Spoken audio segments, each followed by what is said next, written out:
नमस्कार, रोकठोकवर आपलं स्वागत. प्रेक्षक, मी डॉक्टर उदय निरगुडकर. भारतामध्ये IT उद्योग सुरू झाला तेव्हा 90चं दशक सुरू झालं होतं. स्वातंत्र्य मिळाल्यानंतर जवळपास 4 दशकं आम्ही चाचपडतच होतो, आतल्या आत बघत होतो. भारताला स्वतःची ओळख नव्हती. आर्थिक स्वातंत्र्याची ही दुसरी लढाई खरं तर आमच्या ओळखीची सुद्धा लढाई सुरू होती. त्यावेळी स्नेक चार्मर्स आणि एलिफंटचा असा हिणवला गेलेला आमचा देश कधीकाळी सॉफ्टवेअर म्हणजेच कम्प्युटर क्लिक करणाऱ्यांचा आणि प्रोग्राम लिहिणाऱ्यांचा देश बनेल असं कोणालाही वाटलं नव्हतं. खरं तर भस्म लावलेल्या गोसावड्यांचा देश पुढे सॉफ्टवेअर इंजिनियर्सचा आणि IT प्रोफेशनल्सचा बनला यावर कोणाचा तेव्हा विश्वासही बसला नसता. पण 90च्या दशकानं आणि मुक्त होत जाणाऱ्या आमच्या अर्थव्यवस्थेनं इथल्या तरुणांना एक नवीन विचारसरणी, एक नवीन स्वप्न, एक नवीन क्षितिज दिलं. आणि मेड इन इंडियाला या शब्दाला खरा अर्थ जर कोणी दिला असेल तर तो IT सेक्टरनं. तो आमच्या सॉफ्टवेअरमधल्या IT कंपन्यांच्या प्रारंभिक यशामुळं. त्याच वेळेला कमी किमतीत सॉफ्टवेअरची ITची कामं करणारं मनुष्यबळ हे अमेरिकेतल्या किंवा डेव्हलप वर्ल्डमधल्या कंपन्या स्वतःच्या फायद्यासाठी बघत होत्या. आणि त्यातूनच इथं आउटसोर्सिंग नावाचा प्रकार सुरू झाला. त्यातून कॉल सेंटर, BPO आलं. सॉफ्टवेअर इन्स्टॉलेशनची मोठमोठी कंत्राटं आम्हाला मिळायला लागली. मग इथे मुळातच तल्लख असलेले आमचे गणिती मेंदू, IITमध्ये शिकलेले, तावून सुलाखून शिकलेले, अन्यत्र शिकलेली मुलं मग पटापट अमेरिकेत जाऊन तिथल्या कंपन्यांमधून खोऱ्यांनी डॉलर कमवायला लागली. अगदी पुण्या मुंबईच्या सुपीक खोऱ्यातून गेलेली मुलं पुढे सिलिकॉन व्हॅलीमधली सम्राट बनली. हा सगळा हनीमून 20-25 वर्ष सुरू होता, बिन दिक्कत, बिन तक्रार. भारतामधल्या IT उद्योगाचा पसारा वाढला तो याचमुळे अगदी $150 बिलियन वरती. 40 लाख लोकांना रोजगार थेट पुरवणारा आणि जवळपास त्याच्या दुपटीनं अप्रत्यक्ष रोजगार पुरवणारा हा व्यवसाय आता मंदीच्या फेऱ्यातून जातोय. आमच्या GDPला आणि ग्लोबल एक्सपोर्टला एकेकाळी खूप मोठा साथ देणारा व्हाईट कॉलरचा हा व्यवसाय सध्या एका जॉबलेस ग्रोथमध्ये अडकलाय. तशी आमची एकूण अर्थव्यवस्थाच या चक्रात अडकलेली आहे. त्याची शिकार बनलेली आहे की काय असे अनेक नामांकित कंपन्यांचे रिपोर्ट पाहिल्यानंतर मला वाटतं.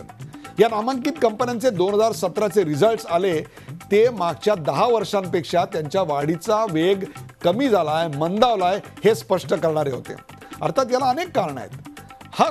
ती कारणं नेमकी कशामुळे निर्माण झाली हा खरा सवाल आहे. सगळीकडेच ऑटोमेशनचा बोलबाला आहे हे कारण आहे का? सगळीकडेच लोकलायझेशनला प्राधान्य मिळते, महत्त्व दिलं जातंय हे कारण आहे का? भारतीय कंपन्यांमधलं नेतृत्वाचा संघर्ष याला कारणीभूत आहे का? अमेरिका आणि इतर राष्ट्रांमध्ये H1B विजाचं जे रिस्ट्रिक्शन कडक केलेलं आहे ते कारणीभूत आहे का? एकूणच व्यावसायिक अर्थ मंदी जी दिसते आहे त्याचा हा परिणाम आहे का? या सगळ्याचा आपण वेध घेतला पाहिजे. याचं कारण आमच्याकडे ITला खूप जॉब्स आहेत म्हटल्यानंतर खूप मोठ्या प्रमाणात मुलं या क्षेत्राकडे वळली आणि वळतात, आजही वळतात, उद्याही वळणार आहेत. अगदी BE मेटॉलॉजी, BE केमिकल झालेली मुलं सुद्धा शेवटी IT क्षेत्रातच स्थिरावलेली दिसतात. याला कारण इथे मिळणारे भरभक्कम पगार, संधी आणि त्याहीपेक्षा आत्तापर्यंत असणारी सुरक्षितता. म्हणजे ITची नोकरी मिळाली की छोकरी मिळाली. पूर्वी बँकेत नोकरी मिळालं की असं बोललं जायचं. हे सगळं सुरक्षित आलबेल हनीमून होतं. परंतु हे सगळं आता हळूहळू बदलत चाललंय. लयाला जातंय का अशी शंका येते. 2 लाख इंजिनियर्स पुढच्या 3 वर्षात आपले जॉब गमावतील असं एकीकडे म्हटलं जातंय. ITकडे जाणाऱ्या मुलांचा ओढा त्यामुळे कमी होईल असं म्हटलं जातंय. आणि या शिक्षित मुलांचं जे आता IT कंपन्यांमध्ये आहेत, 5-10 वर्षाचा ज्यांचा अनुभव आहे, अशा मुलांनी काय करायचं हा खरा सवाल आहे. त्यांनी आपले जॉब टिकवण्याकरता काय करायचं हा सवाल आहे. यापुढे ITमधली परिस्थिती कशी असणार आहे? आणि एकेकाळी IT म्हणजे इंडियाज टुमारो असं म्हटलं जायचं. त्याची झळाळी यापुढे कमी होईल की वाढेल? तुमचं एखादं प्रोजेक्ट सुरू आहे आणि तुम्हाला पुढचे एखाद महिन्यात जर दुसरं प्रोजेक्ट मिळालं नाही याचा अर्थ तुम्ही नोटीस पिरियडवर जाता. अशी बिकट परिस्थिती सध्या अनेक कंपन्यांमध्ये आहे. ही वस्तुस्थिती आहे. हे संकट निर्माण का झालं? किती काळ हे संकट कायम राहणार आहे? चला यासारख्या असंख्य प्रश्नांचा वेध घेऊयात आजच्या खास रोकठोक कार्यक्रमात. ITची ऐट घटणार?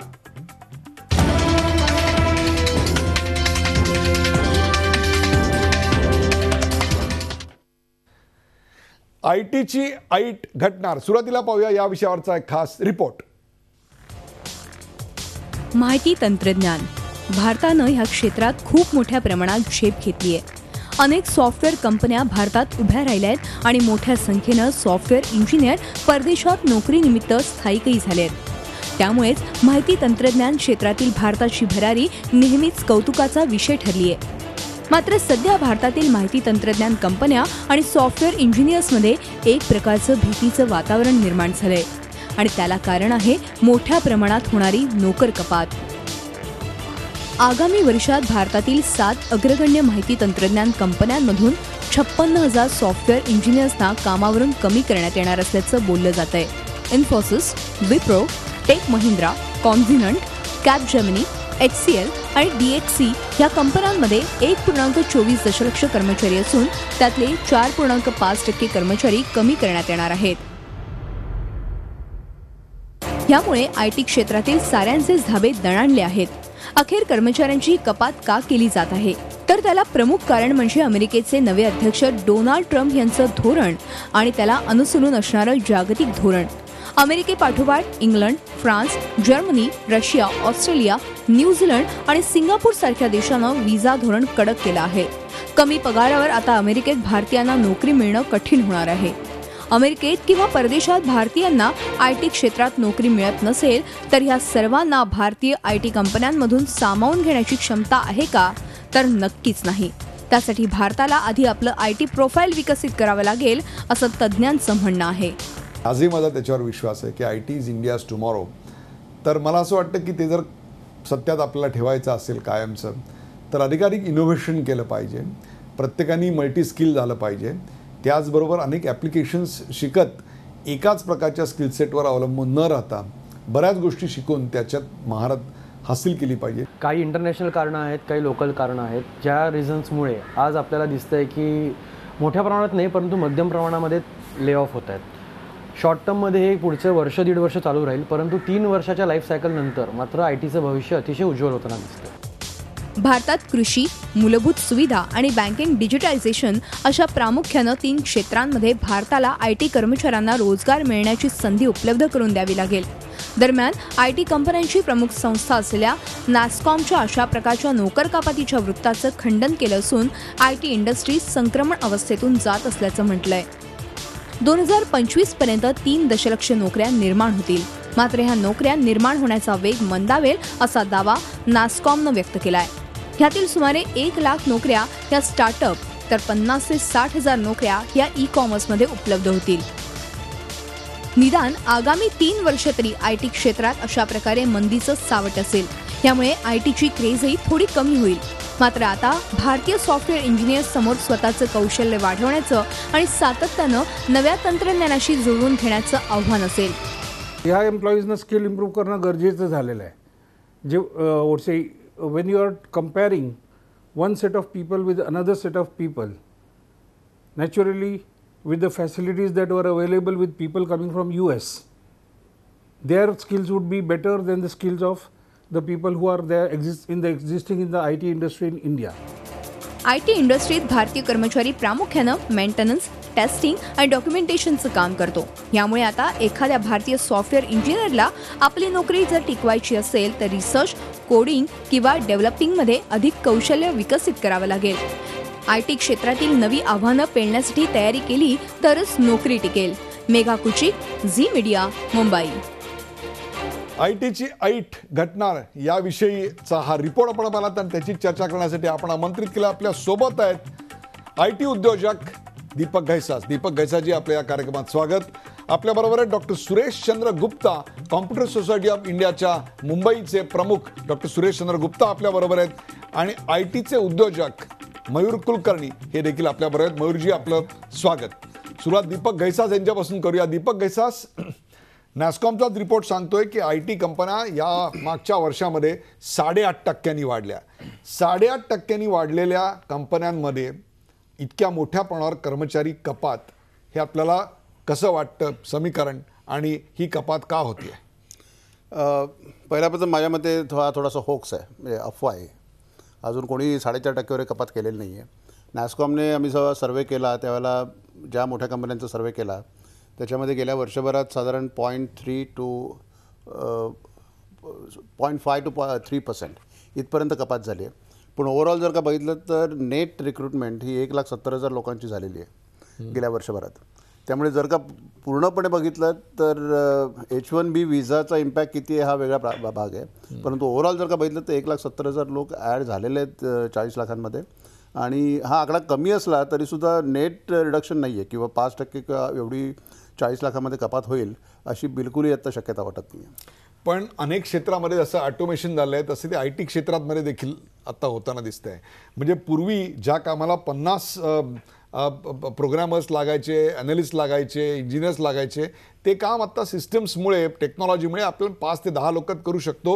ही आत्ताची वस्तुस्थिती आहे. मग सवाल आहे, या उरलेल्या 45 लोकांचं करायचं काय? त्यांनी ते जॉब्स घेतलेले असतात, कोणी घर घेतलेलं असतं, त्यांच्या कराचे हप्ते, कर्जाचे हप्ते असतात, कोणाची मुलं शिकत असतात. अशा वेळेला 40शीतल्या माणसांनी करायचं काय हा सवाल येतो.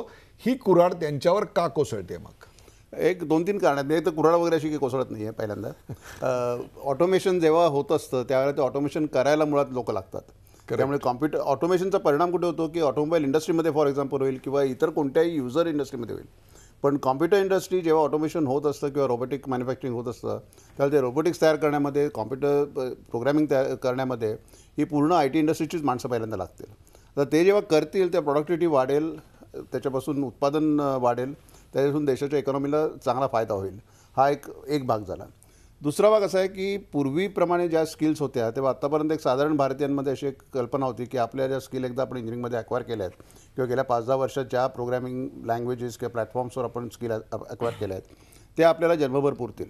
परंतु ज्या वेगाने जवळजवळ प्रत्येक दर 6 महिन्यांनी प्लॅटफॉर्म्स बदलत आहेत, लँग्वेजेस बदलत आहेत, तुमचे युटिलिटीज बदलत आहेत, आणि ज्या तऱ्हेने कॉम्प्युटर प्रोग्रॅमिंग पूर्वी लिहिलं जायचं किंवा युटिलिटीज लिहिल्या जायच्या तर पूर्ण प्रकारच बदलतो आहे.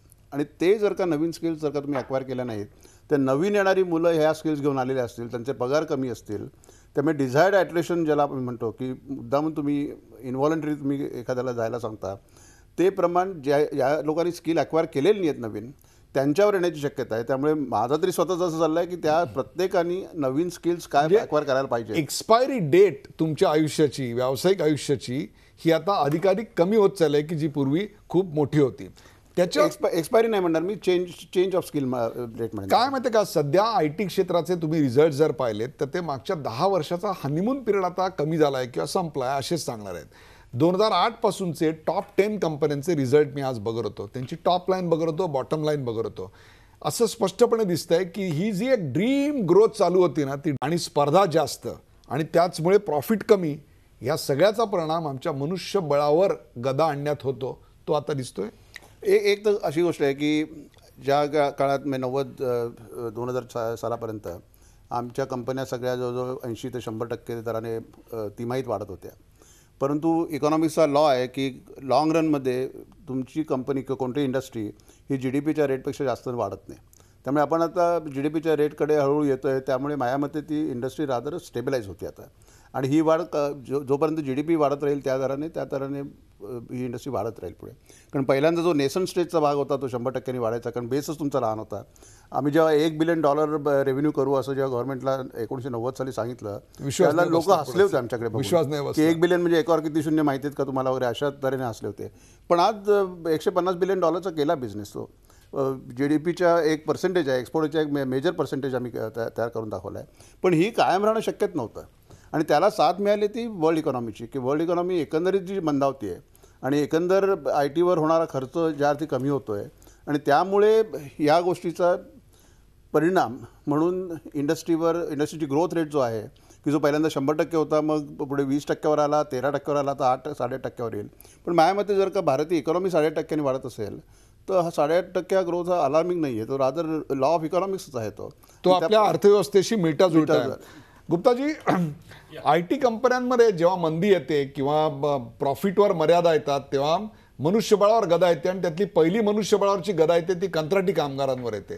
त्यामुळे हा कार्यक्रम बघणारे अनेक जे IT क्षेत्रात काम करणारे कंत्राटी अशा स्वरूपाची लोक असतील त्यांच्यासाठी नक्कीच आता धोक्याची घंटा असं वाटतं आपल्याला. धोक्याची घंटा नाहीच आहे आणि हे काही नवीन गोष्ट नाही आहे. दरवर्षी प्रत्येक IT कंपनी काही पर्सेंटेजना ले ऑफ करतात आणि मग त्यांना बेंचवर बसवल्यानंतर काही वेळाने परत रिक्रूट करतात, परत मेनस्ट्रीममध्ये आणतात. आणि आपल्या देशमध्ये सध्या आपल्या PM चा जो कार्यक्रम डिजिटल इंडिया चालू आहे तिथे यंग इंडियाला भरपूर स्कोप आहे. जे काय लेऑफ्स असतात ते प्रोजेक्ट मॅनेजर आणि वरच्या लेवलला VPच्या लेवलला आहे. आणि कोडर्स अँड डेव्हलपर्सची एवढी मागणी वाढणार आहे की the other day while I was talking to Professor Kannan of IIT, he said, Gupta sir, it's a dangerous situation.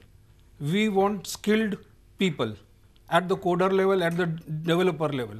So let us go ahead and announce some courses which will increase the skills of the student community or the freshers coming into the IT.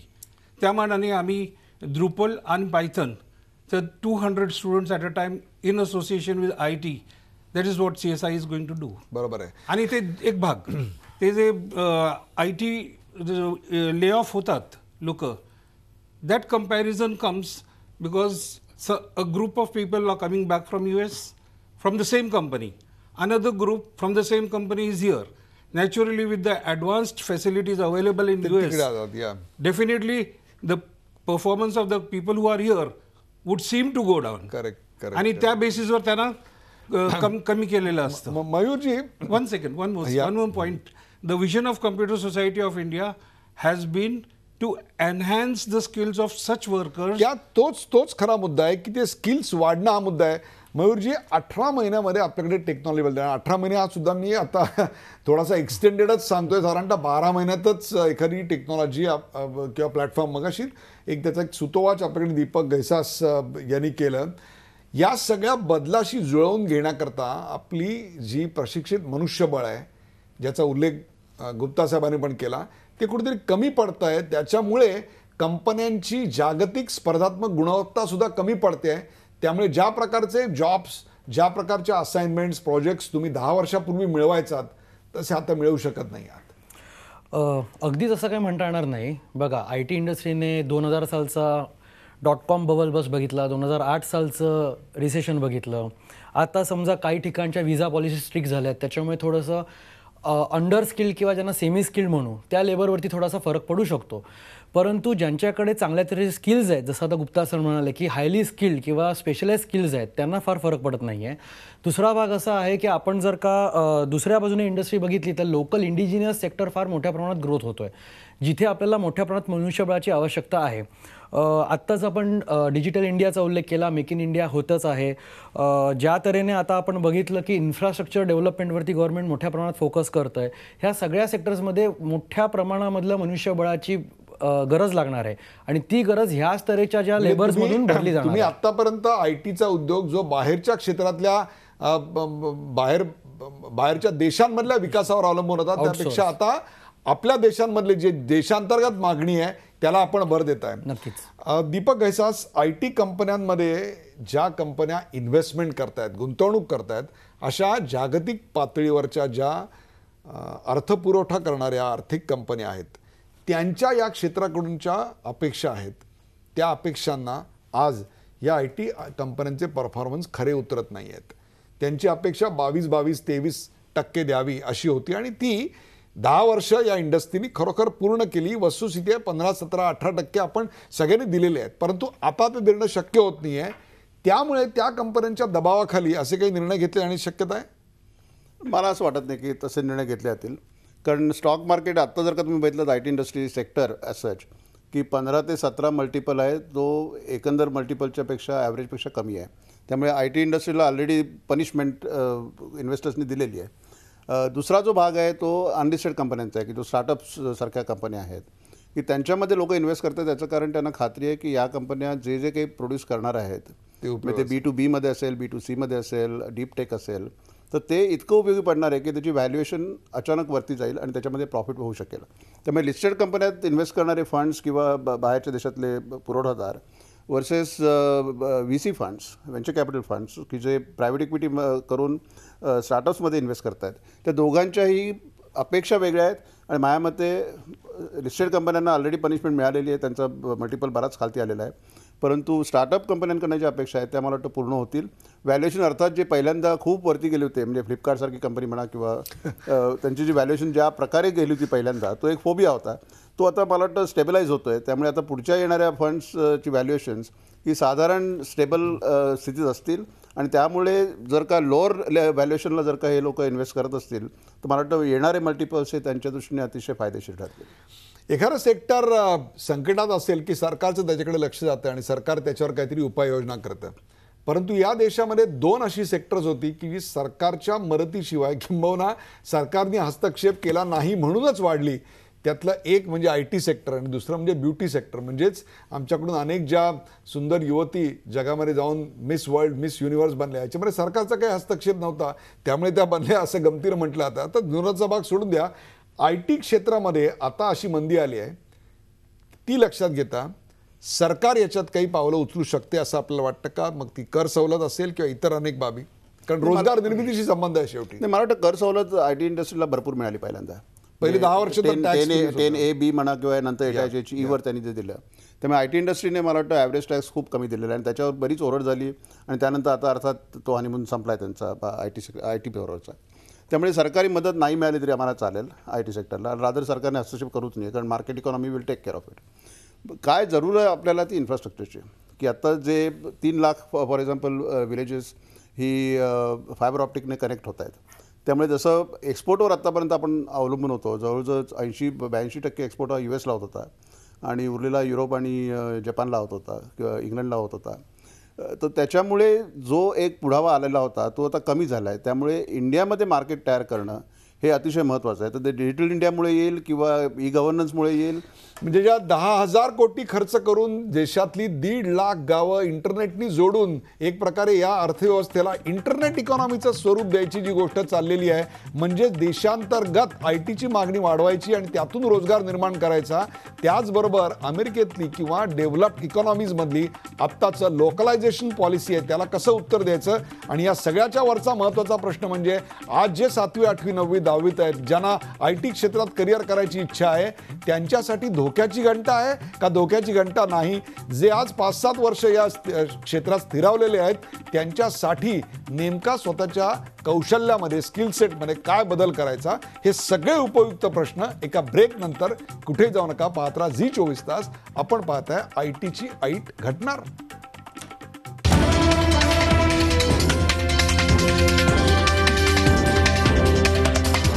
ITची eight घडणार या विषयाची आपण चर्चा करतो. आपल्यासोबत Deepak गैसास, doctor Sureshchandra Gupta आणि मयूर कुलकर्णी आहेत. Doctor Gupta, अनेक NRI जे IT क्षेत्रात 5-5, 10-10 वर्ष अमेरिकेमध्ये होते, इंग्लंडला होते, ऑस्ट्रेलियाला होते, न्यूझीलंडला होते, आज भारतात परत येत आहेत. त्याची 2 कारणं. तिकडच्या नोकऱ्या त्यांच्या असुरक्षित बनलेल्या आहेत किंवा मायभूमीची ओढ त्यांना इथं खेचून आणते आहे. आपली इंडस्ट्री त्यांना जॉब द्यायला सक्षम आहे का? काय वाटतं आपल्याला? आपली इंडस्ट्री त्यांना जॉब द्यायला सक्षम आहेत, ॲज वेल ॲज त्यांना इनोव्हेशन आणि स्टार्टअप्समध्ये पैसे लावायचा इंटरेस्ट पण आहे. त्या दृष्टिकोन घेऊन 4 वर्षपूर्वीच computer society of India Mumbai चॅप्टरनी जर्मिनेट म्हणून एक कार्यक्रम चालू केला होता. त्याच्यात आणि सध्या ठाकूर कॉलेजला आम्ही एक incubation centre with support of CSI केलेलं आहे. तर अशा प्रकारे भरपूर ऑपॉर्च्युनिटीज आहेत आणि त्या ऑपॉर्च्युनिटीजमुळे ही जी NRI लोक येतात they wouldn't be looking out for a job, they would be rather looking out for a good startup or an innovation center from there where they can pick up people and go into a new venture. हाच तर खरा आता प्रश्न आहे दीपक गैसास, की आता येणारे दिवस हे मोठ्या कंपन्यांमधल्या वाढी विकासाचे आहेत का छोट्या कंपन्यांमधल्या वाढी आणि विकासाचे आहेत? एक पुस्तक मी अलीकडे वाचलं, where giants learn to dance, त्याच्यावर एक वेगळी थिअरी मांडलेली आहे. सर्वसाधारणपणे जगभरात असं दिसून आलं आहे की इनोव्हेशन जे होतात किंवा नवीन ज्या कल्पना येतात या मोठ्या कंपन्यांपेक्षा लहान कंपन्यातून जास्त येतात किंवा स्टार्टअप्समधून जास्त येतात. आणि माझ्या मते पुढचं येणारं जग हे पूर्ण इनोव्हेशनवर डिपेंड राहणार आहे, बिझनेस वाढवण्यासाठी आणि व्हॅल्यू क्रिएट करण्यासाठी. आणि हे जर का व्हॅल्यू क्रिएट इनोव्हेशनमधून होणार असेल आणि इनोव्हेशन्स लहान कंपन्यातून येणार असतील तर माझ्या मते लहान कंपन्यांची वाढ ही सर्वात जास्त प्रमाणात राहणार आहे. कारण मोठ्या कंपन्यांचं बेस एनिवे खूप जास्त आहे आणि त्या सर्व्हिस सेक्टरपासून पुढे वाढायला प्रॉडक्ट सेक्टरमध्ये म्हणा किंवा युटिलिटीजमध्ये म्हणा, हे जास्त जायचा प्रयत्न करत नाहीत, कारण त्यांना सुद्धा त्यांची बिझनेस मॉडेल चेंज करायला लागतील. आणि काही कंपन्यांनी आता सजेस्ट करायला सुरुवात केली की आम्ही आता बिझनेस मॉडेल परत बघतोय, ऑर्गनायझेशन स्ट्रक्चर परत बघतोय, की जेणेकरून इनोव्हेशन आणि नवीन संकल्पना ज्या IT क्षेत्रात आणि इतर इंडस्ट्रीजमध्ये येत आहेत की ज्या सॉल्व्ह करायला IT सोल्युशन्स लागतील, तर त्या सगळ्या कल्पना माझ्या मते आता लहान कंपन्यातून येण्याची शक्यता जास्त आहे.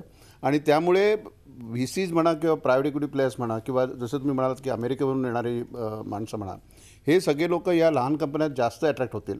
फक्त त्याच्यामध्ये एक फरक पडेल की पूर्वी इंजिनियर झाल्यानंतर मला साधारण एक 10 लाखाचा जॉब मिळालाच पाहिजे पगाराचा, ही जी एक संकल्पना होती, ती संकल्पना आता मुलांना बाजूला ठेवायला लागेल की 10 लाखाच्या ऐवजी मला 3 लाखाचा जॉब मिळेल आणि उरलेले मला स्टॉक ऑप्शन्स मिळतील. आणि ती माझी जर का कंपनी चांगली सक्सेसफुल झाली तर त्या 3 लाखाचे 3 कोटी व्हायला वेळ लागणार नाही. पण ही रिस्क घ्यायला आता या मुलांना तयारी करायला पाहिजे मनाची. म्हणजे एक प्रकारे आमच्या मानसिकतेला बदलावं लागेल, हा एक दिसतंय. दीपक गैसास, शेवटी IT कंपनी घडवली ती 90च्या क्षेत्रात, 90च्या दशकात जे ITचे दीपस्तंभ आमच्याकडे झाले, त्याच्यामध्ये FC कोहली आहेत, बरीच नावं आहेत, आत्ता मी सगळी नावं घेत नाहीत, परंतु त्या लीडर्सनी खऱ्या अर्थाने ही IT इंडस्ट्री घडवली असं आपल्याला म्हणावं लागेल. परंतु सध्या मात्र IT इंडस्ट्रीमध्ये या ज्या मोठ्या दादा कंपन्या आहेत त्यांच्या लीडरशिपमध्ये आपल्याला गोंधळ दिसतात. टाटा ग्रुपमध्ये पण आपल्याला तसंच दिसलं, इन्फोसिसमध्ये पण तसंच आहे, विप्रोमध्ये मध्यंतरी आपल्याला तसंच ऐकू आलं होतं. या कंपन्यांमध्ये लीडरशिपचे असे प्रश्न निर्माण झाल्यामुळे एकूणच आमच्या IT क्षेत्राची जी दिशा असायला पाहिजे, दिशादर्शक दीपस्तंभ आहेत हे सगळं आमच्याकडे त्यामुळे धोकादायक बनलं, किंबहुना त्याच्यामुळे काय आपण म्हणू त्यांची स्पर्धात्मक गुणवत्ता कमी पडते. नाही, असं होत नाही. कोणत्याही इंडस्ट्री जेव्हा आता 20-25 वर्ष चालल्यानंतर आम्ही ज्याला मॅनेजमेंट स्ट्रक्चरमध्ये त्याला एग ब्रेकर्स म्हणतो की कोणीतरी अंडी फोडायला लागतात, आणि ती अंडी फोडल्याशिवाय नवीन स्ट्रक्चर तयार होत नाही. तर मला वाटतं एग ब्रेकिंग फिनोमिनन जो आहे प्रत्येक मोठ्या कंपनीत चालतो, तो मला वाटतं आता IT इंडस्ट्री चालू आहे. त्यामुळे स्ट्रक्चर बदलणं म्हणजे थोडक्यात म्हणजे तो पिंजऱ्यात सगळे पक्षी आरामात बसले आहेत, कारण भरपूर पैसा आहे, भरपूर कॅश बॅलन्स शीटमध्ये आहे, पगार सगळ्यांना चांगला मिळत आहेत. तो पिंजरा कोणीतरी आता हलवायला पाहिजे, कारण तो हलवला नाही तर असल्या स्टॅटिस्कोमध्ये तुम्हाला आता बिझनेस वाढवता येणार नाही. त्यामुळे हा पिंजरा हलवायचं काम थोडक्यात चालू आहे. आणि ज्या कंपन्यातून हा पिंजरा हलवला जातो आहे तिकडे बदल व्हायची शक्यता जास्त आहे, आणि तो चांगला बदल असेल. कारण आता नवीन एन्व्हायरमेंटला सूट होणारा जो बदल आहे तो व्हायची जर का शक्यता असेल तर तो पिंजरा हलवणं जरुरी आहे. आणि मला वाटतं त्या एका फिनोमिननमधनं ही इंडस्ट्री जाते, आणि तसं जाणं गरजेचं आहे, कारण लॉंग टर्म सर्वाईव्ह व्हायचं असेल तुम्हाला इंडस्ट्री म्हणून, तर हे असे पिंजरे हलवणारी माणसं मध्ये येणं गरजेचं आहे. मयूर, आणखीन एक संधी उपलब्ध आहे, ती म्हणजे मगाशी ज्याचा तुम्ही उल्लेख केला तो म्हणजे भारताच्या अंतर्गत असलेले डिजिटल इंडियाचे जे प्रयोग घडत आहेत, आणि त्याच्यामध्ये जनधन आहे, डायरेक्ट बेनिफिट ट्रान्सफर आहे, किंवा आधारच्या संलग्न अशा ज्या सेवा आहेत की याच्यामध्ये इंटरनेटचा वापर करून प्रचंड मोठ्या प्रमाणावर सेवा सुविधा पुरवल्या जातील. याच्यामधून खरोखरच काही रोजगार निर्मिती होईल, काही लोअर लेवलचे स्किल सेट असलेले जॉब निर्माण होतील असं तुम्हाला वाटतंय का? मी हा प्रश्न अशा करता विचारतोय की हा कार्यक्रम बघणारे 3-4 टाईपचे प्रेक्षक आहेत. त्यातला एक प्रेक्षक आहे तो अशा प्रकारच्या लोअर लेवलच्या स्किल सेट जॉब्सवर आधारित आहे, तर दुसरा 8वी-9वी पासून IIT मध्ये पाठवण्याचं स्वप्न बघणारा एक मोठा वर्ग आमच्या समोर आहे. किंवा ते नाही जर मिळालं तरीसुद्धा कुठल्याही इतर केमिकल किंवा मेटॉलॉजीला न जाता फक्त आणि फक्त आम्हाला IT मध्ये करिअर करायचं आहे. कारण आत्तापर्यंत आधीच्या इंडस्ट्रीजनी आणि दीपक गैसासारख्या लोकांनी जे यश मिळवलं ते पाहिल्यानंतर असं वाटायला लागतं की आपण इकडे जायला पाहिजे. आज ते चित्र बदललेलं आहे. त्यामुळे हे ज्या 3 गोष्टी आहेत, जनधन आहेत, डायरेक्ट बेनिफिट आहेत, आधार लिंक सर्व्हिसेस आहेत, याच्यामुळे खरोखरच ते पुन्हा सुगीचे दिवस, सोन्याचे दिवस पूर्वी होते ते तसेच राहतील असं वाटतंय. नक्कीच तुमचं म्हणणं बरंचसं बरोबर आहे की आतापर्यंत आपला रेव्हेन्यू हा 70-75% फॉरेनच्या सर्व्हिसेस, फॉरेनला देणाऱ्या सॉफ्टवेअरच्या बाबतीतल्या रेव्हेन्यू संबंधातल्या डेव्हलपमेंट्स ह्यातून यायचा. मोठ्या प्रमाणात रेव्हेन्यू हा पुढे आपल्याला भारतातल्या गोष्टींपासून येताना आढळेल. सर्वात प्रमुख गोष्ट अशी आहे, आता आपण जसा विचार करत होतो की ॲग्रिकल्चर हा सेक्टर IT पासून फारसा संबंधित नव्हता. आता आमच्यासारख्या छोट्या कंपन्या असो, मोठ्या कंपन्या असो, सगळ्या ॲग्रिकल्चरकडे मोठ्या प्रमाणात लक्ष देत आहेत. तिकडे आपल्याला खूप स्कोप आहे. आपण आधारचा उल्लेख केला. आधार बेस्ड हेल्थ सिस्टीम, आधार बेस्ड सर्व तऱ्हेचे पेमेंट्स, ह्या अख्ख्या सिस्टीम्स डेव्हलप करण्यामध्ये, इंटिग्रेट करण्यामध्ये मोठ्या प्रमाणात semi skilled, under skilled as well as extremely highly skilled आपल्याला लोक लागणार आहेत. सध्या आपण एक गंमत ऐकली असेल की cyber attack okay, cyber attack सारख्या गोष्टीसाठी सुद्धा जेव्हा आपल्याला मोठ्या प्रमाणात काम करायचं आहे, whether it is through defence, through civilians, through police department, मोठ्या प्रमाणात लोकल मनुष्यबळ जे विश्वासार्ह भारतीय असेल ह्याची आपल्याला नक्कीच गरज लागणार आहे. हा पॉईंट अनेकदा लक्षात घेतला गेला नाही 8 दिवसात, परंतु हा फार मोठा महत्त्वाचा पॉईंट आहे की येत्या 6 महिने ते वर्षभरामध्ये आपल्याला जे प्रिपेअर व्हायचं आहे सायबर अटॅकसाठी त्याच्यासाठी मोठं मनुष्यबळ लागेल. त्याचबरोबर आपण असं बघितलं की डिमॉनिटायझेशन जे झालं त्याच्यानंतर डिजिटल ड्राईव्ह हा फायनान्शियल सेक्टरमध्ये मोठ्या प्रमाणात वापरला गेला. तो आजही चालू आहे. 6 महिने ते वर्षभरामध्ये मोठ्या प्रमाणात अधिक होताना दिसेल. तिथे मनुष्यबळ लागेल. ओव्हरऑल काय तर या सर्व तऱ्हेने आपल्याला असं दिसतं की भारताची स्वतःचीच गरज IT सेक्टरच्या बाबतीतली फार मोठी होईल. बाहेरच्यांसाठी कामं करा, कंपन्यांनी पैसे मिळवा, लोकांनी नोकऱ्या करा, हा ट्रेंड होता. आता तो हळूहळू बदलेल. येत्या 2 ते 3 वर्षामध्ये आपण स्वयंपूर्ण होऊ, आपल्यावरती स्वतःच्या नीड्स निर्माण होतील, आपली स्वतःची IT प्रोफाईल क्रिएट होईल, आपले लोक आपल्यासाठी काम करून स्वाभिमानाने पैसे मिळवतील. त्या IT प्रोफाईलमध्ये दीपक गैसास एक नवीन क्षेत्र आपल्याकडे उपलब्ध झालं, ते म्हणजे कृषी क्षेत्राबरोबरच आमच्याकडे दूरसंचार किंवा टेलिकॉम क्षेत्र ओपन झालं. यापुढे IT सेक्टरमधली जी वाढ आहे ती या टेलिकॉम सेक्टरमधनं फार दिसणार आहे. एक आम्ही जो ॲनालाइज केला आमच्या फंड करता, इन्व्हेस्टमेंट करता, त्याच्यामध्ये 3 ते 4 क्षेत्रांमध्ये ही ITची वाढ मोठ्या प्रमाणात दिसेल. टेलिकॉम सेक्टर ऑफकोर्स त्याच्यामध्ये एक आहे, नेटवर्किंग आणि टेलिकॉम सेक्टर. कारण नेटवर्किंग जरुरी आहे, कारण सायबर अटॅक्समुळे ते जितकं जास्त सिक्युअर करता येईल तेवढं जरुरी आहे. दुसरं आहे आर्टिफिशियल इंटेलिजन्सचं, की आर्टिफिशियल इंटेलिजन्स म्हणजे रोबोटिकपासून ते सेल्फ ड्रिव्हन कार किंवा ड्रायव्हरलेस कार हा जो प्रकार आहे त्याच्यामध्ये सॉफ्टवेअर आपल्याकडून जाणार आहे तिथे. बरोबर. त्यामुळे आर्टिफिशियल इंटेलिजन्स आणि ज्याला डेटा वेअरहाऊसिंगपेक्षा खूप वेगळं आहे. Artificial intelligence much more than data वेअरहाऊसिंग. त्यामुळे आर्टिफिशियल इंटेलिजन्स हा एक मोठा दुसरा भाग येणार आहे. तिसरा भाग बिग डेटाचा आहे, की डेटा ॲनालिसिस हा जो भाग आहे किंवा मेटा डेटा तयार करणं आणि त्याच्यापासून जे काही डिसिजन मेकिंगला होणार आहे हे सगळं काम भारतात होणार आहे. आणि त्यामुळे सेमी स्किल्ड वर्कर लागतील, त्याकरता लो स्किल्ड वर्कर लागतील. आणि ही जेव्हा हँडल डिव्हायसेस अख्ख्या भारतात, म्हणजे एखादा शेतकरी जर का आपल्या शेतातल्या पिकाचा भाव हा अँड्रॉइडवर बघत असेल तर त्याचं इक्विपमेंट मेंटेन करायला सुद्धा कोणतरी माणूस लागेल ना, की 10,000 इक्विपमेंट जर का एखाद्या क्षेत्रात असतील तर त्याची मेंटेनन्स करता लोक लागतील. ती मेंटेनन्स करणारी माणसं ही किंवा मुलं ही लोकल भागातूनच येणार आहेत. त्यामुळे ही एम्प्लॉयमेंट जनरेशन आपण जी इनडायरेक्ट एम्प्लॉयमेंट जनरेशन म्हणतो ती मोठ्या प्रमाणात व्हायची शक्यता जास्त. गंमत अशी आहे की यातले कुठलेही जॉब्स दीपक गैसास आत्ता एनव्हिसॅट सुद्धा केले गेलेले नाही आहेत, दृष्टिक्षेपात सुद्धा नाही आहेत. नाही, आत्ता सुरू झालेले आहेत ते. म्हणजे आता जेव्हा आपण म्हणजे आत्ता जी मुलं इंजिनिअरिंगला आहेत किंवा इंजिनिअरिंगला प्रवेश घेतील यावर्षी 12वी झाल्यानंतर, ते जेव्हा इंजिनियर म्हणून बाहेर पडतील तेव्हाचे रिक्वायरमेंट्स आहेत जॉबचे ते आणि ते जे शिकतील याच्यामध्ये काही कोरिलेशन राहणार नाही. नाही, एक तर मला स्वतःला असं वाटतं की प्रत्येक वेळेला आपण IT म्हणतो त्याला इंजिनियरचा उल्लेख करतो, तर नॉट नेसेसरी. एक तर IT मध्ये माझ्यामध्ये ITची एम्प्लॉयमेंट जनरेशन असेल त्याच्यामध्ये मला वाटतं 40 ते 50% इंजिनियर असतील आणि बाकी 50% लोक हे right from hardware maintenance to domain knowledge. Domain knowledge की एखादं ॲप्लिकेशन, आता रोबोटिक्समधलं ॲप्लिकेशन असेल तर त्याच्यामध्ये मॅन्युफॅक्चरिंग सेक्टरमधलाच माणूस लागणार आहे की जो डेव्हलप करायला मदत करू शकेल. IT कोडरचं काम हे फक्त प्रॉडक्टमध्ये 20% असतं, बाकी नसतं. आजपर्यंत आपण फक्त तो 20% भागच सर्व्हिस करतो जगाचा. आता 100% भाग जेव्हा आपल्याकरता आपण तयार करू त्याला right from conceptualisation to systems to testing of the software ह्याच्यामध्ये केवढी माणसं लागणार आहेत आपल्याला याची कल्पना आता आपल्याला नाही. आणि म्हणून मी असं म्हणतो की इंजिनियरनी प्रत्येक IT मध्ये याची आवश्यकता नाही. तर domain experts right from HR to manufacturing to chemical engineers to every. Guptaji, पूर्वी आमचा ऑफशोर काम करायचा USP होता, आमचा एक महत्त्वाचा बोलण्याचा मुद्दा होता, सेलिंग पॉईंट होता, तो म्हणजे अमेरिकेपेक्षा इकडे 5 ते 6 पटीनं काम स्वस्तात आम्ही करून देऊ. आता ही परिस्थिती तशीच राहिली असं वाटतंय का आपल्याला? अमेरिकेचं मार्केट आणि इथली परिस्थिती लक्षात घेता प्रत्येक मॅनेजमेंट जेव्हा येतो तो एक विजन घेऊन येतो आणि तो विजन साधायला business transformation as a means of growth without disruption असं होतं. तर त्यामुळे आता पलीकडे बघायची गरज नाही, कारण आपल्याकडेच एवढं जॉब्स निर्माण होणार. Digital India, the government has made the IT sector sweet by introducing JAM. JAM हा एवढा मोठा कार्यक्रम आहे which even I today may not be able to assess as to how big it is. आणि आपले जे यूथ आहेत, आपण म्हणतो ह्या यूथनं जर आपण ट्रेन केलं, which is the vision of Computer Society of India, by declaring trainings etc.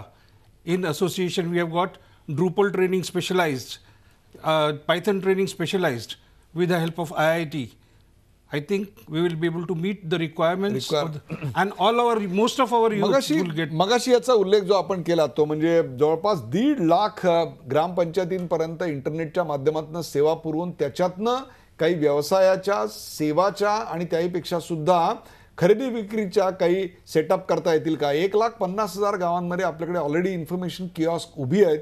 त्याच्यावर काही एक बिझनेस मॉडेल उभं राहू शकतं का? याच्याकरता जवळपास 10,000 कोटी रुपये आपल्याकडे खर्च केले जात आहेत.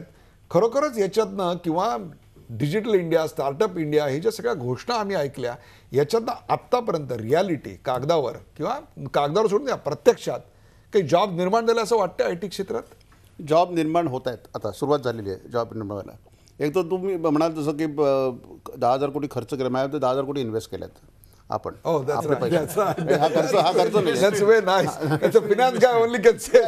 Investment right. त्यामुळे ROI रिटर्न ऑन इन्व्हेस्टमेंट याला हळूहळू सुरुवात झालेली आहे. आणि जसं तुम्ही म्हणाल की 1,50,000 गावं आणि एकंदर भारतात 6 लाख खेडी आहेत, त्यातली 1,50,000 आणि या वर्षात 1-2 वर्षामध्ये अजून 3 लाख खेडी कनेक्ट होतील.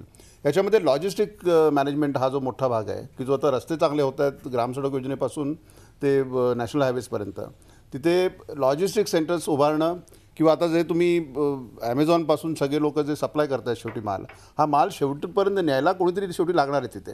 त्यामुळे amount of trucks that will be required, amount of truck drivers therefore will be required, amount of garages that will be required, amount of tyre puncture करणारे इथपर्यंत जे लोक लागतील यांची संख्या प्रचंड प्रमाणात वाढणार आहे. जर का 10 लाख ट्रक वर्षाला मॅन्युफॅक्चर होत असतील तर 10 लाख ड्रायव्हर्स आणि 10 लाख क्लिनर्स म्हणजे 20 लाख लोकांचं आपोआप एम्प्लॉयमेंट जनरेशन आहे. आणि त्या 10 लाख ट्रकांना मेंटेन करायला परत आणखीन गावोगावी जी व्यवस्था लागणार, सर्व्हिस सेंटर लागतील. त्याच्याकरता ट्रेनिंग असणं आवश्यक आहे, प्रॉडक्टिव्हिटी चांगली असणं आवश्यक आहे. आत्ता जो आपण एक देशी टेक्नॉलॉजीवर जो प्रकार करतो तो न होता आता ट्यूबलेस टायर आल्यानंतर पंक्चर करणं इतकं सोपं झालं त्यातून, हे अतिशय महत्त्वाचं आहे. त्यामुळे ते रिट्रेनिंग करणं अतिशय जरुरी आहे. एक आणखीन एक गोष्ट प्रामुख्यानं बोलली जाते ते म्हणजे डोनाल्ड ट्रम्प यांच्या नंतरचा असलेला अमेरिका आणि त्या अमेरिकेचं एकूणच IT विश्वाचं धोरण किंवा भारतासारख्या IT सप्लायरकडे बघायचं धोरण. दीपक गैसास त्यांनी तर त्यांच्या निवडणुकीच्या भाषणातच आश्वासन दिलेलं होतं लोकलायझेशनचं, स्थानिक लोकांना रोजगाराचं आश्वासन दिलं होतं. आणि त्याहीपेक्षा आपल्यासाठी मला ते भाषण अगदी आठवते, वॉशिंग्टनला केलं होतं. म्हणजे H-1B व्हिसाचे निर्बंध मी अधिक कडक करणार, इतक्या स्पष्ट शब्दात ते बोलले होते. कॉर्पोरेट टॅक्स त्यांच्याकडे कमी झालेले दिसत आहेत. म्हणजेच अमेरिकन कंपन्यांनी आता परत यावं आणि इकडे मोठ्या प्रमाणावर उद्योग चालू करावेत हे केलं होतं. आज H-1Bची जी किंमत आहे ती $1.5 लाख करावी, $60,000 पगारावरनं किमान $1.5 लाख करावी, किंवा 1,30,000 if I am not wrong करावी, अशा प्रकारचे त्यांच्याकडे सगळे चाललो आहेत. हे सगळं अमेरिकेमध्ये एक्सपेक्टेडच होतं. डोनाल्ड आल्यानंतर ते होणारच होतं. आज आम्ही प्रिपेअर्ड नव्हतो का या सगळ्यासाठी? आम्ही तयार नव्हतो का आमचा IT उद्योग? निरगुडकर, तुम्ही पॉलिटिकल सायन्समध्ये PhD आहात, त्यामुळे या भाषणांवर कितपत विश्वास ठेवायचा आणि ती ॲक्च्युली इम्प्लिमेंट कशी होतील याच्यावर बराच फरक असतो. कारण शेवटी जेव्हा तुम्ही प्रेसिडेंट होता किंवा एखाद्या पोस्टवर येता त्यावेळेला इतर जी प्रेशर्स असतात ती तुम्हाला दिसायला लागतात. कारण हे जर का त्यांनी केलं अमेरिकेने तर ते नुकसान सर्वात मोठं भारतापेक्षा हे अमेरिकेमध्ये होणार आहे. कारण अमेरिकन इंडस्ट्री आज जी ग्रोथ त्यांची दिसते आहे ती अशा प्रकारे कॉस्ट कमी करून प्रॉडक्टिव्हिटी वाढवल्यामुळे किंवा कमी खर्चात जास्ती चांगले इनोव्हेशन आणल्यामुळे, म्हणून तर BPO इंडस्ट्री निर्माण झाली. त्याच्या KPO किंवा BPO इंडस्ट्रीज तयार झाल्या. या जर का गेल्या इथून गेल्या समजा, कारण त्या BPO करता आता H-1B लागत नाही, पण H-1B असणारा माणूस, आम्ही हे NASSCOMमध्ये असताना प्रूव्ह केलं होतं की जेव्हा तुम्ही $1 पगार तिथे देता, $100 पगार देता, त्यावेळेला अमेरिकन गव्हर्नमेंटला त्याच्यापासून किती पैसे मिळतात. करेक्ट. ओके. आणि ते पैसे आम्हाला $100 मिळण्यासाठी आम्ही किती IBM मशीन्स आणतो, किती मायक्रोसॉफ्ट विकत घेतो, किती ओरॅकल विकत घेतो, आणि त्यामुळे अमेरिकेचा किती फायदा होतो. कारण जर का ही रिसेशन एका बाजूने यायला लागली तर दुसऱ्या बाजूने जगभरातून अमेरिकन प्रॉडक्ट्स घेणं हळूहळू बंद होईल. कारण शेवटी गॅट किंवा वर्ल्ड ट्रेड ऑर्गनायझेशन यांचं पण काहीतरी लिबरलायझेशन किंवा बॉर्डरलेस वर्ल्ड बनवण्याची जी प्रक्रिया आहे ती कुठे पटकन थांबणार नाही अशी. आणि एकदा एखादी ॲक्शन आली की त्याची रिॲक्शन इतर देशातून पण येणार आणि त्याचं सर्वात मोठं नुकसान अमेरिकेत होणार. आणि अमेरिकेतली इंडस्ट्री हे जाणून आहे. त्यामुळे अमेरिकन इंडस्ट्री शेवटी लोकशाहीचा जो भाग आहे की इंडस्ट्री हा एक मोठा डोनाल्ड भाग आहे. ट्रम्पला हे करायला भाग पाडणार. भाग पाडतील, त्याचे प्रेशर आणायला सुरुवात करतील, कारण जर का इंडस्ट्री सफर व्हायला लागली तर स्टॉक मार्केटवर त्याचा परिणाम होईल, पैशावर परिणाम होईल. म्हणजे बिल क्लिंटन यांच्या काळापासून त्या निवडणुकीच्या भाषणापासून आम्ही ऐकतोय की आम्ही आउटसोर्सिंगवर निर्बंध आणू, परंतु ते क्लिंटन गेले, ओबामाच्या टर्म्स गेल्या तरी सुद्धा काही झालेलं नाही. ते आता तर त्या देशाचं नुकसान आहे.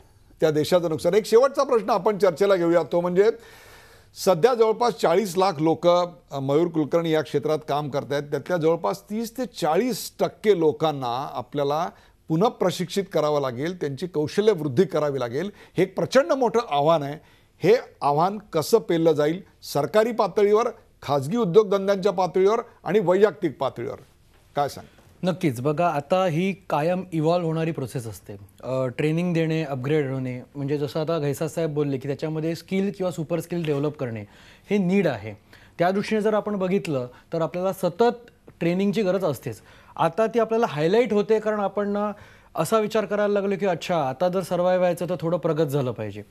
ह्याच्यामध्ये प्रायव्हेट इंडस्ट्री ऑलरेडी प्रिपेअर्ड असते. They can foresee the coming technologies, they can foresee the changes happening in the industry. Government म्हणाल तर गव्हर्नमेंटचे इनिशिएटिव्ह हे आज ऑलरेडी स्किल डेव्हलपमेंटच्या माध्यमातून सुरू झालेले आहेत. प्रायव्हेट साईडने फॉरेन कंपनीज म्हटलं तर गुगलसारख्या कंपन्यांनी आज अँड्रॉइड माध्यमातून भारतभर फ्री ट्रेनिंगची जी काही आता स्कीम सुरू केली आहे त्याच्यातनं खेडोपाड्यापर्यंत अँड्रॉइडवरती प्रोग्रॅमिंग शिकवायचा प्रयत्न चालू आहे. सर्व माध्यमातून याच्यावरती नक्कीच कार्यभाग चालू आहे. आपल्याला त्याचे परिणाम 6 महिने ते वर्षभरात दिसतील.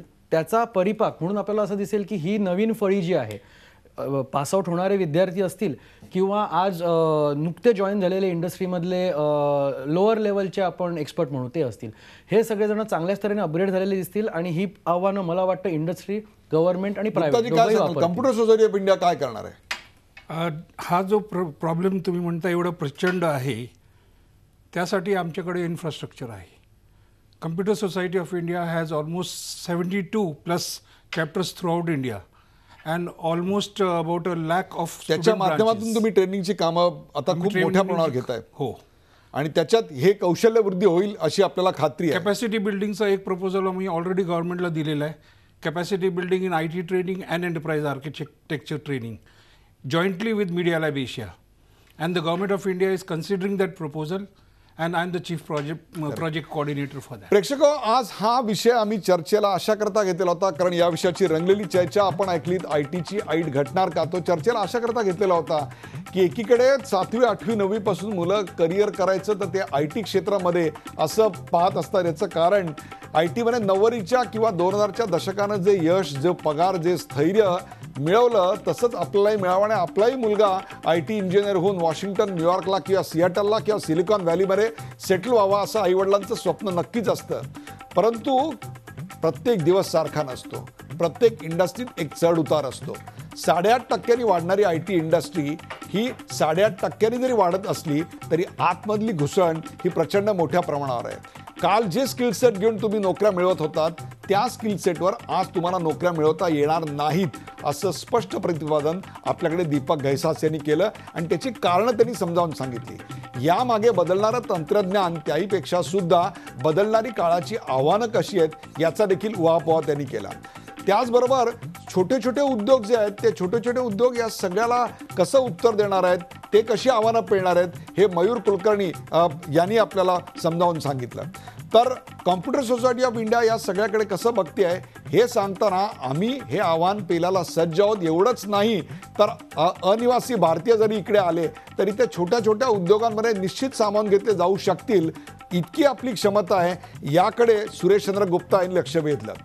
जशी जशी अमेरिकेची बाजारपेठ आक्रसत जाते तसतसं इतर अनेक मार्केट्स ओपन होत आहेत, त्याच्याकडे लक्ष दिलं पाहिजे. भारतामध्ये आज जनधन योजना असेल, डायरेक्ट बेनिफिट ट्रान्सफर असेल किंवा आधार संलग्न सेवा असतील, 1.5 लाख गावांमध्ये असणारं जाळं असेल, या सगळ्यावर जी गुंतवणूक, जो मगाशी शब्द दीपक घैसास यांनी करेक्ट केला की हा काही खर्च नाही आहे, ही एक गुंतवणूक आहे. या गुंतवणुकीतून आपल्या भारतामध्ये एंड टू एंड अशा प्रकारचे खूप मोठे रोजगार निर्मिती आपल्याकडे होऊ शकते. डिजिटल इंडिया चालू झाल्यानंतर लगेच त्याच्यामध्ये जॉब निर्मिती झाली नाही, वस्तुस्थिती आहे. परंतु आता मात्र चित्र बदलत आहे. आता त्याचे जॉब निर्माण होतील असं स्पष्ट प्रतिपादन, असा एक आशावाद दीपक घैसास यांनी दाखवला. त्याचबरोबर डोनाल्ड ट्रम्प यांनी त्यांच्या निवडणुकीत दिलेलं भाषण आणि तिथे H-1B वरचे निर्बंध किंवा अमेरिकन कंपन्यांनी परत येण्याकरता कॉर्पोरेट टॅक्स कमी करणं, हे सगळे आपल्याकडे असलेले जसे चुनावी जुमले होते तसेच ते जुमले होते.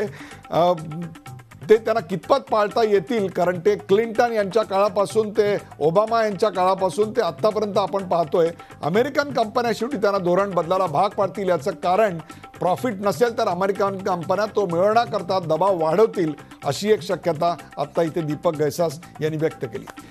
प्रेक्षको, ही चर्चा आपण कशाकरता केली तर आज IT मधल्या अनेक आमच्या प्रेक्षकातला ही अशी भीती आहे की आपला जॉब जाईल का, आणि ती भीती अशा करता आहे की 8.5% वाढणारी इंडस्ट्री, आत्ता वाढते असं वाटते इंडस्ट्री, मात्र काही मोठ्या कंपन्या यापेक्षा कमी वेगानं वाढलेल्या आहेत. गेली 10 वर्ष त्या डबल डिजिटमध्ये म्हणजे 10% जास्त ग्रोथ देत होत्या. यावेळी ते डबल डिजिट दिसत नाही आहे. दरवर्षी साधारणतः 2 ते 3% लोकांना चांगला परफॉर्मन्स नाही म्हणून काढलं जातं, मग ती कुठलीही कंपनी असो. तुम्ही त्या 2 ते 3% नसणं याला फार महत्त्व आहे, आणि त्याच्याकरता स्वतःची कौशल्य वृद्धी करत राहणं हे जास्त महत्त्वाचं आहे. जाता जाता जॅक वेल्चच्या आत्मचरित्रातली एक गोष्ट सांगतो. जॅक वेल्च ज्यांनी जनरल इलेक्ट्रिक ही कंपनी उभी केली, ते जेव्हा विद्यार्थी होते आणि एका डेअरी कंपनीमध्ये त्यांना एका कन्व्हेअर बेल्टला मॉनिटर करायचं काम समर ट्रेनिंग म्हणून दिलेलं होतं. त्या समर ट्रेनिंग म्हणून त्यांनी ते काम बघताना अनेक बॉटल जात होत्या, नॉझलच्या खाली येत होत्या. त्या नॉझलमधून दुग्धजन्य पदार्थ त्यात भरले जायचे, कॅप केले जायचे आणि मग ते पॅकिंगला जायचे. ते सगळं ते बघत होते, त्याची निरीक्षणं नोंदवत होते. त्या नोंदी करताना त्यांच्यातल्या चाणाक्ष नजरेनं काय पाहिलं बघा.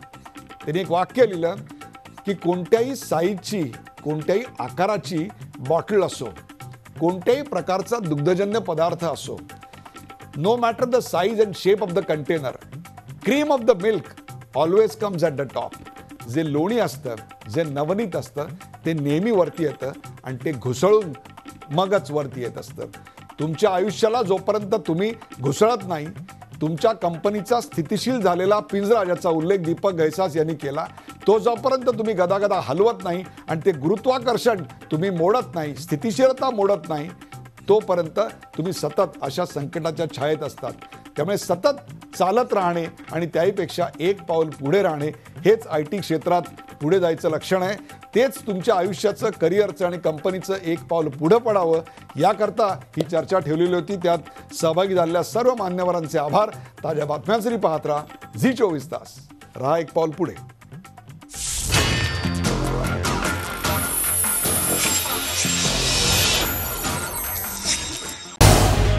झी24 तास रहा एक पाऊल पुढे.